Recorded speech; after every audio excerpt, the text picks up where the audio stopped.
I'm Ryan O'Doud, and you're listening to Ryan's Audiobooks on the Issues Magazine YouTube channel. Today I continue with The Psychic Bible, the apocryphal scriptures of Genesis P-Orridge, and the third mind of the Temple of Psychic Youth. This will be section 112, starting with Essays on Intuitive Magic, 7. This is a fairly long section, so I will break it up into 12 and 13. Tomorrow will be 13. Provoke the expansion of the individual. Dismiss all obstacles. Dismiss fear. Dismiss all non-thinking, non-individuals. Embrace all your love and hope. Embrace the strength of the individual. Join as one. Positive mind equals positive life. The Temple of Psychic Youth aims to destroy all negative thinking and replace it with positive thinking. A negative attitude towards life will leave you chained to the ground, not being able to reach the goals that you will truly long for. You will be struck doing the same thing for the rest of your life, whether it be a boring job or a boring social life. It is a fact that when the mind desires something so much, it is more than likely to happen. To make these things happen, you will need a positive mind. You have to set your mind directly on that goal, never letting your mind wander, never letting apathy rear its ugly head. Apathy is one of the most common of obstacles. Perhaps people tend to give up too easily. They can't be bothered to reach for or at least attempt to gain control of their own destiny. And that is one of the many reasons why the temple exists. We aim to drive out apathy and to bring in positive thinking. The method to drive out apathy is to add variety to your life, to widen your interests. A life of variety equals a positive life. This is the point where we separate the positive from the negative. The negative will attempt to ridicule the positive, making the positive wary and unsure of every move made to make a better life. The way to avoid this problem is to either avoid the negative or to confront the negative and make it a positive. Apathy is a very powerful force, and the average human being is very vulnerable to it. We are not average, and we can avoid these obstacles through self-realization and by opening up. Opening up will lift a great weight off your back. If you feel you can't open up because your friends wouldn't understand your desires and aims in life and just ridicule you, they are no true friends of yours. They are negative, and they are forcing you to stay the same as them. They are afraid of progress and openness, and they will stay on the spiral of negative life till the day they die and take you with them if they can. The flesh and bones are only a shell that shelters the soul from the outside world.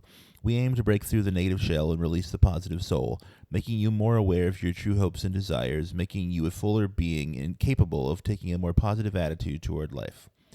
Eden 211, 1987. Section break. Doubt is the beginning of wisdom, a modern gnosis. Involvement in the Temple of Psychic Youth is an awakening, a process through which we can explore ourselves and move towards the achievement and goal of living fully, completely within our free and established will. But all paths, however committed and determined we are to follow them, are beset with obstacles, more often than not of our own making. Periods of ecstatic energy born of certainty become darkened alleys from which we can see no escape. Then we again see a glimmer or a new thought occurs to us, seemingly from nowhere, perhaps triggered by the odd word caught in conversation or an item of news on TV, and we change course or have doubts. We may even start in a new direction, but false starts lead nowhere, and too often the light we see ahead fades as we reach out to the source. Within Temple of Psychic Youth, the aim is to remove these obstacles, to escape from endless, futile circling of light and dark, for the true path is straight. It is a path of knowledge and a wisdom of the self. Doubt, an affliction or a gift? Doubt, a prison or a path to understanding? Since the aim is to know oneself, the method must be one of observation, a watching for inner motives, an understanding of temporary attitudes struck for a limited purpose. We are all prone to act, quote-unquote, out of character at times, to rebel against the inevitable conditioning of the wider society we inhabit. But through all the changes, the shifting poses we display to the world, there runs a core of truth, even at times it seems hidden and intangible. It is this core we must reach out for and make manifest to be true to, for this is our unchanging self, through which will must be channeled if we are to live out our destiny. Without self-knowledge, it is all too easy to meander through life with little idea of why we behave in a certain way, or even where our actions are leading. So conditioned are we by the ideas that we pick up all around us, that so long as we meet with little or no resistance, we are liable to drift on without a care until we find with horror that we have gone nowhere at all, even if the journey has taken a lifetime. Or worse still, that what we took as our goal, our home, is in reality the opposite end of the globe. We see the result of all this around. People struck in lives, homes, jobs they simply don't fit, as though everything is lived secondhand according to another's will. And we hear the arguments of defense against such accusations. There's no choice. It's not bad, really. Yet the proof of the pudding is in its eating, and the signs of depression, anxiety, and an all-pervading lethargy are only too clearly visible. When things go wrong, responsibility is denied. Blame is always attached to someone else, placed outside. It's society's fault. I didn't mean to. He or she made me. Excuses fly around the way like wedding day confetti, clinging to anything that doesn't move. It doesn't matter what, so long as responsibility is evaded. Deny everything and it will go away. But the problem never does, not unless you take it upon yourself to actually go out and do something about it.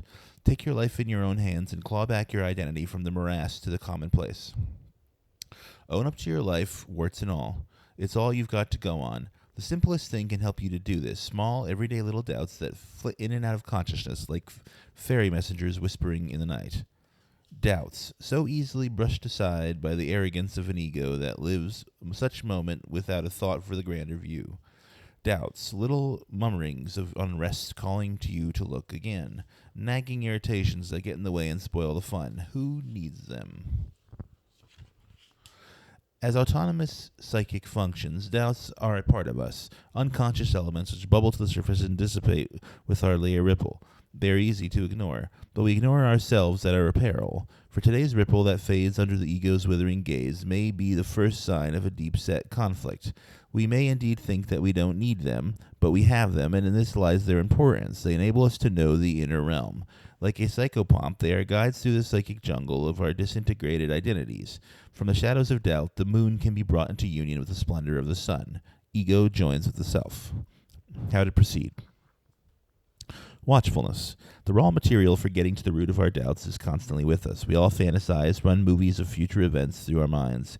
Scenarios drop down from the sky, and we find ourselves imagining how we will deal with this problem, explain that one away. Often this rehearsal of a future event has little practical purpose, either because of the improbability of the situation we project, or because we have already determined our action. But the movie runs on regardless and psychically valid and therefore real enough. Watch the screen. Let the movie run.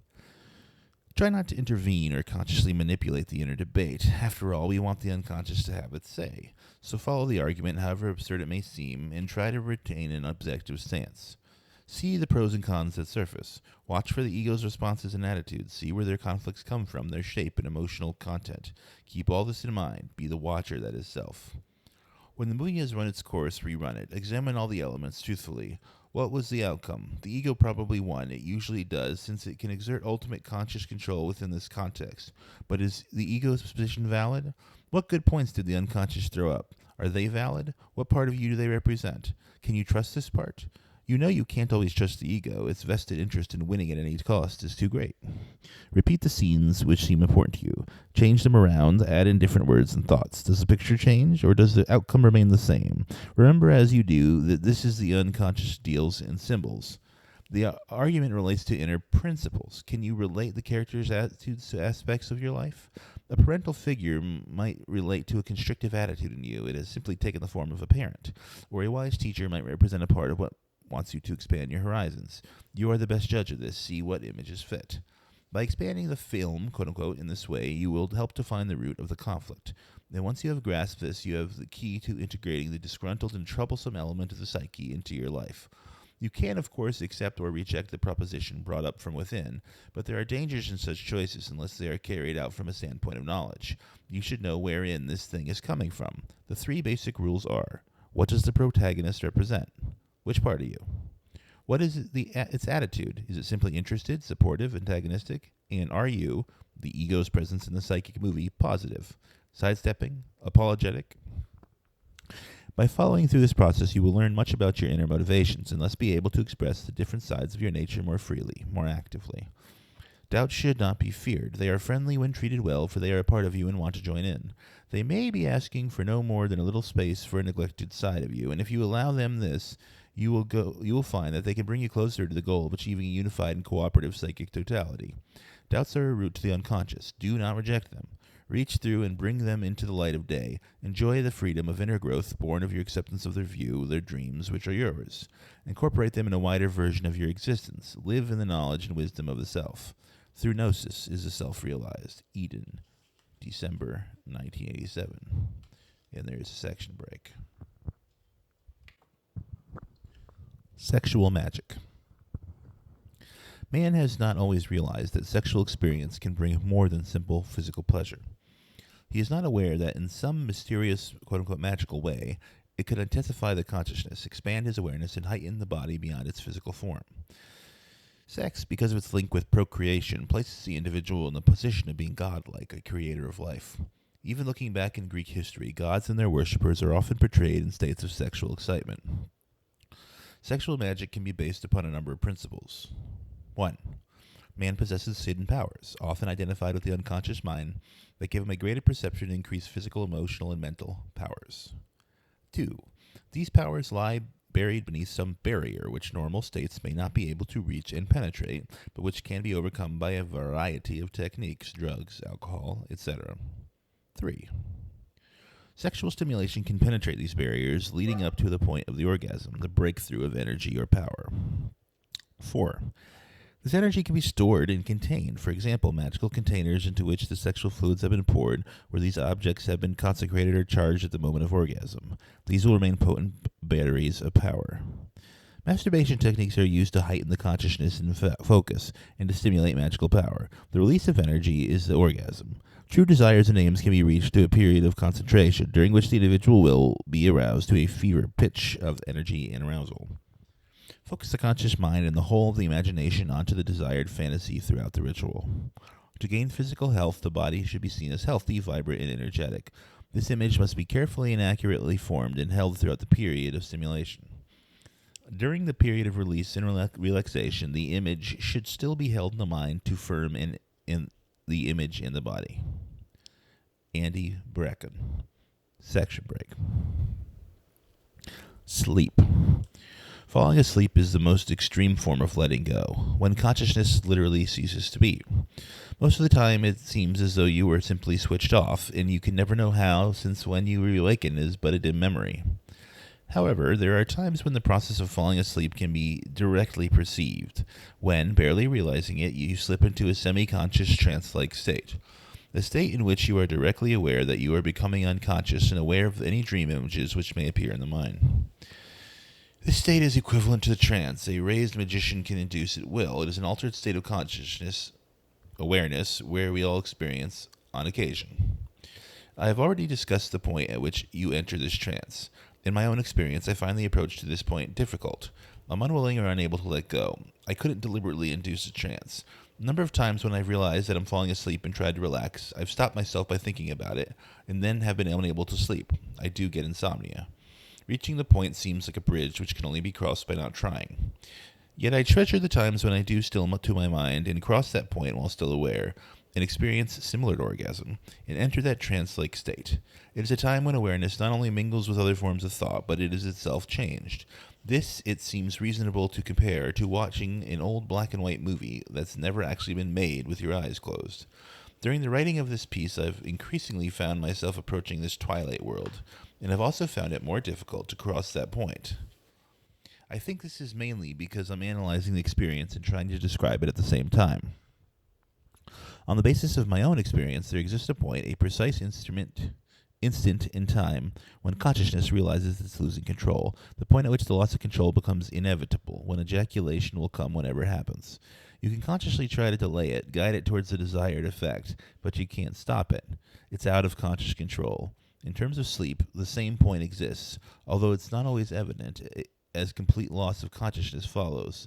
The point, which can be experienced when you slip slowly into sleep, is when you realize that you are becoming unconscious. In both cases, the period which that point and its conclusion is a special experience, a time which what is called I mingles with our other thoughts.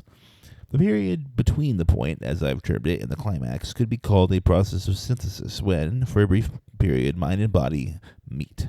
A time when conscious and unconscious thought processes mingle in an integrated self. However, what I consciously experience is a feeling of losing control, a sense of slipping into something dark and unknown, even fear. These feelings mount as I approach that point.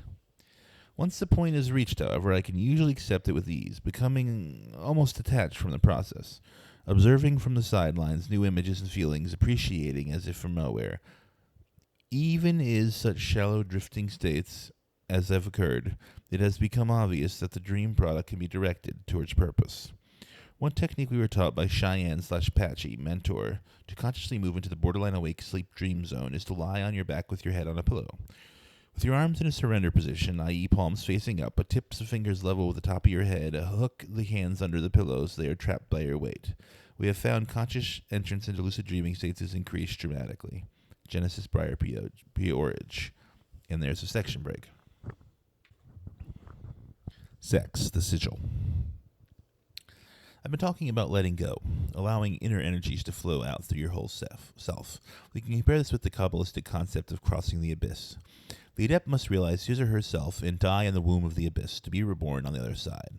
Once this release of I has been achieved, the forces continue to flow upwards to the crown by their own inherent nature. Thus with magic, thus with the sexual act, thus with sex magic.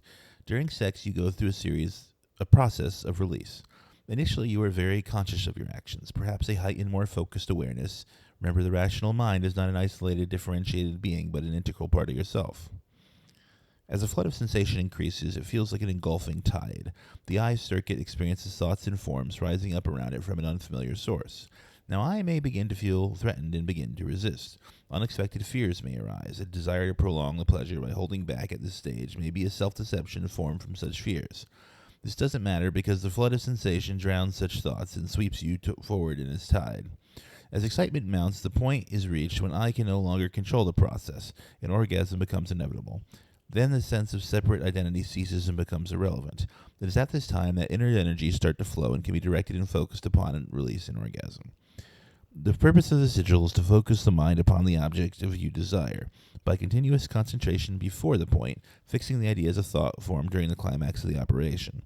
This can condition the products welling up from their unconscious, producing thought forms appropriate to the operation, directing energies toward your goal. As most people are able to achieve orgasm, this is the most accessible form of magic for the ordinary person.